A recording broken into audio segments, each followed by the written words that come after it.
Welcome back to Skan's Garage. In this video I'll show you how to fix this connector when it pushes in on a 480E. So here's a problem. You see here? This has to turn all the way down to clear that. So you can push it more out. So now you can go ahead and push that. Just like that.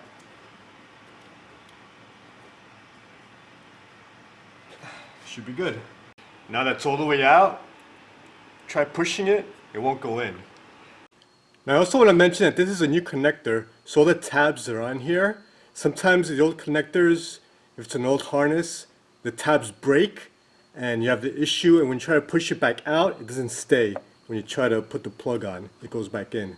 If that's the case, you can either get a new harness, or Sonnax sells a little bracket you can put on the inside of the transmission, and it'll hold this connector out. I'll put that link in the description below. They also have one for 460E, by the way. Another problem you might have with this is there's an internal leak, and it leaks from these pins over here, and it puts your transmission to limp mode. If that's the case, you also need a new harness. Now when putting this back in, you set arrow, that should be on top. That little tab in there,